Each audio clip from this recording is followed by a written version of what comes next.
27 अक्टूबर को इस eco village के अंदर एक डिलीवरी बॉय जाता है और दुष्कर्म करने की कोशिश करता है एक यहाँ की लड़की से। देखिए, इस वक्त हमारी मौजूदगी है ग्रेटर नोएडा में और ग्रेटर नोएडा का ये इको विलेज है। ग्रेटर नोएडा पुलिस ने आरोपी को फिलहाल अस्पताल में भर्ती कराया है, जहां उसकी हालत खतरे से बाहर बताई जा रही है। पुलिस के मुताबिक आरोपी का पहचान सुमित मिश्रा के नाम से हुआ है। आरोपी ने 27 अक्टूबर को शुक्रवार को दोपहर को वारदात को अंजाम दिया। तो उस समय आरोपी Supertech eco village housing society में डिलीवरी के लिए आया था। उस समय लड़की के घरवाले उसके साथ नहीं थे, वो अकेले थी। आरोपी ने उसके अकेलापन का फायदा उठाते हुए रेप की कोशिश की। लेकिन देखिए, सोसाइटी के भीतर अगर आपको मैं दिखाने की कोशिश करूंगा तो सोसाइटी के भीतर लोगों के अंदर, जो यहाँ पे लोग रहते हैं, उनके अंदर काफी आक्रोश है, काफी गुस्से में वो लोग हैं और उनका साफ तौर से ये कहना है कि सिक्योरिटी सिस्टम जो है, सिक्योरिटी पूरा चेंज करना चाहिए, क्योंकि सिक्योरिटी जो भी यहाँ पे हैं लोग लगे हुए, उन्हें एसओपीज नहीं पता है, उन्हें यहाँ की पॉलिसीज नहीं पता है। ये तमाम यहाँ के जो सिक्योरिटी वाले हैं वो उन्हें सस्ते पैसों में रखा जाता है, क्यों पढ़े लिखे नहीं होते, जिसके कारण हमें दिक्कत होता है। उसके साथ साथ इन्होंने ये बताया कि इंटरकॉम फैसिलिटी नहीं है।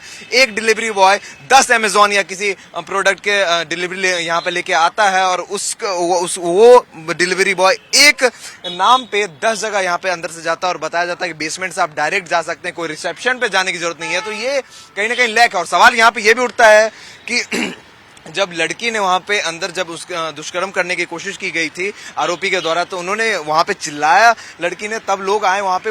उसके बाद जो आरोपी था वो अचानक भागने की कोशिश किया। और कैसी सिक्योरिटी सिस्टम है कि वो अचानक यहाँ से फौरन फरार हो जाता है, भाग जाता है और किसी को कुछ भी पता नहीं चलता। तो कहीं ना कहीं देखिए, सिक्योरिटी में यहाँ पे लैग दिखती है। सिक्योरिटी में कहीं ना कहीं सिक्योरिटी के ऊपर सवाल निशान खड़े होते हैं। उसके बाद आज योगी सरकार जिस तरीके से जानी जाती है अपराध पे लगाम लगाने के लिए, आज उसका एनकाउंटर करती है पुलिस। बताया जाता है कि दरोगा का जो पिस्टल है वो लेके भागने की कोशिश किया आरोपी ने, लेकिन उसे फिर पैरों में गोली मार दी गई। उसके बाद अस्पताल में भर्ती कराया गया, जहां पे अभी जो उसकी हालात है वो सामान बताई जाती है। लेकिन देखिए, साफ तौर से अब यहाँ के जो लोग हैं वो आक्रोश में हैं, उनमें गुस्सा है। अब ये देखना होगा कि आगे किस तरीके का स्टेप यहाँ पे उठाया जाता है और आगे क्या होता है, क्योंकि इसके बाद कहीं ना कहीं लोगों के अंदर डर है, खौफ है। और ये पहली बार ऐसा केस हुआ है। उसके बाद कहीं ना कहीं लोग यहाँ पे डर में हैं और महिलाओं की सिक्योरिटी के लिए यहाँ पे अपने आवाज को उठा रहे हैं। अब ये देखना होगा कि आगे क्या होता है। इस वक्त हमारी मौजूदगी है ग्रेटर नोएडा के सुपरटेक इको विलेज में। 27 अक्टूबर को यहाँ पे दुष्कर्म करने की कोशिश की गई एक ब्लैंकेट डिलीवरी बॉय के द्वारा। देखिए, तमाम यहाँ पे लोग आज भले उसका एनकाउंटर भी किया गया, पैरों में गोली मारी गई। बताया जा रहा है कि दरोगा का पिस्टल लेके वो भागने की कोशिश कर रहा था। उस दौरान आनन फानन में उसे नोएडा पुलिस ने गोली मारी है और अभी पुलिस ने भर्ती कराया अस्पताल में, जहां पे वो खतरे से खाली बताया जा रहा है। लेकिन तमाम यहाँ पे लोग हैं जिनके मन में, जो यहाँ पे रहते हैं, आक्रोश है, रोष है सिक्योरिटी को लेके और तमाम चीजें हैं। उनसे हम बात करेंगे और जानने की कोशिश करेंगे क्या बात है। सर, क्या नाम हुआ आपका और क्या दिक्कत है आप लोगों को? मेरा नाम राकेश झा है और मैं इस सुपरटेक इको विलेज 1 का निवासी हूँ। हमारी समस्या ये है कि जिस दिन ये दुष्कर्म का प्रयास किया गया, उस दिन सुबह अगर वो 5 बजे गया है और वो ब्लिंकिट डिलीवरी बॉय 1 घंटे तक वापस नहीं आया, हमारा सिक्योरिटी गार्ड अलर्ट क्यों नहीं हुआ कि सुबह एक दूध के डिलीवरी के लिए 1 घंटा का समय क्यों? अगर वो अलर्ट रहता, वो सजग रहता, वो वहां तुरंत पहुंच जाता कि 5 मिनट से ज्यादा क्यों हुआ, तो यह घटना भी नहीं होती। यह शर्मसार करने वाली घटना है। इस समाज को, हम सब सोसाइटी के सारे लोगों को शर्मिंदगी करने की घटना है ये। और हमारा यही एक डिमांड है, ये मांग है कि देखिए, प्रशासन ने तो सही किया, उन्होंने तुरंत अरेस्ट किया, प्रशासन से हमें तकलीफ नहीं है। तकलीफ है हमारी, एनकाउंटर भी किया गया, एनकाउंटर भी आज किया गया। तो हम प्रशासन से तो बहुत खुश हैं कि उन लोगों ने तुरंत कार्रवाई की और उसको अरेस्ट भी किया, जैसा कि योगी सरकार करती है और बहुत अच्छा करती है। यह मैसेज सब जगह जाना जरूरी है कि ऐसे दुष्कर्म करने के प्रयास से पहले 100 बार सोचिए आप। एक सवाल ये उठता है कि अगर अंदर से जब वो बाहर आता है, इसी गेट से बाहर आता है, एग्जिट से, कोई सिक्योरिटी नहीं, कहीं ने पकड़ने की कोई कोशिश नहीं, वो आराम से निकल जाता है यहाँ पे, तो कहीं ना कहीं सवाल निशान खड़े होते हैं यहाँ के सिक्योरिटी सिस्टम पे। एकदम बहुत सही आपने पकड़ा है। सिक्योरिटी सिस्टम के खिलाफ ही यहाँ पे एक जनमानस में बहुत तगड़ा रोष है। करो या मरो पे लोग खड़े हुए हैं। आज भला वो इनकाउंटर हुआ, धन्यवाद करना चाहूंगा मैं माननीय योगी जी को, जिन्होंने तुरंत एक्शन लिया है। चाहे जैसे भी उन्होंने इनकाउंटर करवाया है, पैर में लगा जैसे भी, मगर यहाँ के सिस्टम का क्या, आखिर हम लोग कब जवाबदेही कौन है? जवाबदेही मोस्टली सिक्योरिटी का ही है। सिक्योरिटी कौन? वो अपनी सोसाइटी की सिक्योरिटी। आप लोगों की मांग क्या, डिमांड क्या है? डिमांड ये है कि इनको चेंज किया जाए। जब ये हमारे लिए कुछ कर नहीं पा रहे तो फालतू है ऐसी सिक्योरिटी का। मैं एक बात जरूर कहना चाहूंगा, आज की जो हमारी यहाँ सोसाइटी की सिक्योरिटी जो है वो क्या है, अगल बगल के गांव से लोगों को बुलाया, उसको ड्रेस पहनाया, 8-10 हजार रुपए देके उसको नौकरी करवा रहा है, वो सिक्योरिटी नहीं है। मैं चाहता हूँ एक प्रोफेशनल सिक्योरिटी सिस्टम हो, वो यहाँ पे पूरी तरह से लागू हो और सिक्योरिटी हमारी स्ट्रांग हो जाए। हमारा ये एकमात्र अभी डिमांड तक अनप्रोफेशनल सिक्योरिटी, ये बार बार कंसर्न यहाँ पे अभी तक भाई साहब हाँ, अभी तक इस सोसाइटी में प्रोफेशनल सिक्योरिटी नहीं आई है। क्या करते हैं लोग, कंपनी का नाम बदल देते हैं, लेकिन स्टाफ जो मतलब सिक्योरिटी के अंदर में, जो गार्ड के अंदर में क्वालिटी होनी ये चाहिए। पहला केस नहीं है जिसमें लैग हुआ है सिक्योरिटी। बहुत सारी ऐसी घटनाएं हो चुकी हैं जिसके अंदर में ये समझ आता है कि सिक्योरिटी प्रोफेशनल नहीं है। सिक्योरिटी का कोई डर नहीं है।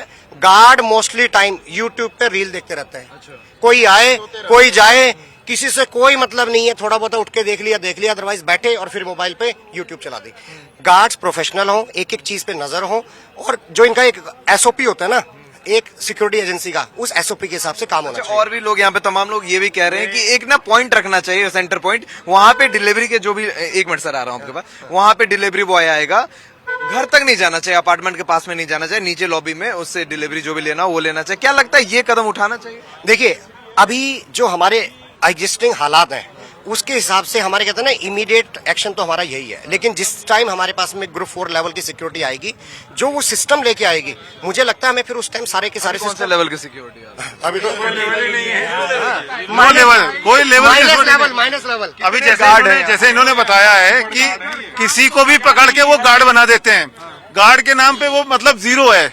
और रात में जाओ तो वो मोबाइल पे लगा होता है। कंपनी ने इसका हायरिंग के उनसे बात हुई है? इनको चाहिए L1 समझते हैं, सबसे सस्ता 8-10 हजार 12 हजार रुपए वाला गार्ड पकड़ो, ठीक है, उसको कपड़े पहनाओ, उसको बिठा, उस बंदे को, एक मिनट रुक जाए, उस बंदे को ना तो लिफ्ट अगर फंस जाए, ना तो उसको लिफ्ट खोलनी आती है। मतलब कितना बड़ा हम लोगों के साथ में ये लोग अन्याय कर रहे हैं, सिर्फ 2 पैसे बचाने के चक्कर में। अगर ग्रुप 4 लेवल की सिक्योरिटी आएगी, इनका पैसा जरूर खर्च होगा, लेकिन हमें एक इत्मीनान रहेगा कि हम सिर्फ नोएडा, ये एक अपार्टमेंट की बात नहीं है या फिर एक सोसाइटी की बात नहीं है, ये तमाम यहाँ पे नोएडा में तमाम सोसाइटी है जहाँ पे ये मुद्दा काफी तुल पकड़ा हुआ है। क्योंकि देखिए, गार्ड्स को ये यहाँ तक नहीं पता है कि लिफ्ट कैसे खुलते हैं, गार्ड को सिक्योरिटी का कुछ भी नहीं पता, और ये काफी बड़ा मुद्दा क्योंकि इतने लोग रहते हैं। इवन उसको ये देने, अगर फायर अगर कुछ हो भी जाए वहाँ पर एक्सीडेंट, तो उसको कुछ नहीं पता कि उसको क्या करना है। अच्छा, वो रेजिडेंट जाके बताता है गार्ड को, आज भैया ये चीज हुआ है तो तुम्हें कल से ये फॉलो करना है, मतलब उसके नाम। ये पूरी जो घटना हुई उसके बाद जो सिक्योरिटी का यहाँ पे, कहीं आपको लग रहा है उसने फिर मतलब कि आप लोगों से बात की, फिर आश्वासन दिया कि आगे? देखिए, अभी क्या है कि ये घटना अगर पहली होती तो हम सिक्योरिटी के आश्वासन पे मान जाते, लेकिन पिछले कई सालों के अंदर में अगर हम उठा के देखें, हमने पिछले 4-5 साल में कम से कम 3 सिक्योरिटी एजेंसी चेंज करवाई हैं, लेकिन तीनों के अंदर में हमारा दुर्भाग्य रहा, लोग वही रहे। दिक्कत क्या आती है? मैनेजमेंट ऊपर से वो चेंज हो जाता है, कहने का फिर फॉर्मेलिटी होती है, लेकिन जो ग्राउंड लेवल पे गार्ड हैं, ये बंदे हैं, वो वही रहते हैं। वर्दी बदल जाती है, लोग वही रहते हैं, सिस्टम वही रहते हैं, कोई एसओपी, कोई प्रोफेशनलिज्म कुछ नहीं है। आप मीडिया से हैं, मैं आपको ही कहूंगा, आप आज रात में आइए और इस सोसाइटी में एंट्री कीजिए। मैं आपको चैलेंज देता हूं, एक आदमी आपसे नहीं पूछेगा और आप मेरे घर तक पहुंच जाएंगे। और सिक्योरिटी का सिस्टम का ये बड़ा कंसर्न है फिर तो। ये तो मतलब यहाँ पर एक कैमरा में देखिए। पहली बात तो ये कि ब्लिंकिट का अगर आप वेबसाइट पे जाओगे तो उसका टाइम है 6:30 से एंट्री का, वो 5:30 में कैसे आया?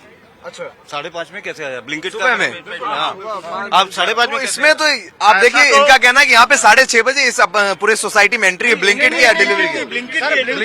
यहाँ पर माई गेट एप्लीकेशन चलती है सबके मोबाइल पे, दूसरी आप उसमें से एंट्री अगर देखेंगे, वो मेरे नाम पे एंट्री करेगा, लेकिन एग्जिट कहीं ना कहीं ऐसे में सवाल है निशान फूड डिलीवरी ऐप के ऊपर, ग्रोसरी डिलीवरी ऐप जो है उसमें भी उठता है कि आप जैसे हायर करते हो तो उसमें भी कोई क्राइटेरिया होना चाहिए, किसी को भी हायर करना उसके बैक में देखना चाहिए, हिस्ट्री शीटर तो नहीं है, क्रिमिनल तो नहीं है, इसके बारे में इवन पुलिस वेरिफिकेशन भी होनी चाहिए, लेकिन मुझे नहीं लगता वो करते भी होंगे। ये चीज और है जो सबसे इम्पोर्टेंट है। अब जैसे अमेजोन वाला आया या मान लीजिए स्विगी वाला आया, वो 6-10 ऑर्डर लेके आता है, किसी एक के नाम की एंट्री होती है, बाकी 9 जगह वो बिना एंट्री के जाता है, कोई उसकी सुनवाई नहीं है। और मैक्सिमम कारण क्या है, लेकिन एंट्री उसने मेरे नाम की है, लेकिन 4 जगह और जाएगा, उसका क्या रिकॉर्ड है? और एग्जिट करता तो भी एक और मुद्दा है। देखिए, आज कहीं ना कहीं ये जो इश्यूज हुए हैं वो ब्लिंकिट के डिलीवरी बॉय की वजह से हुआ है।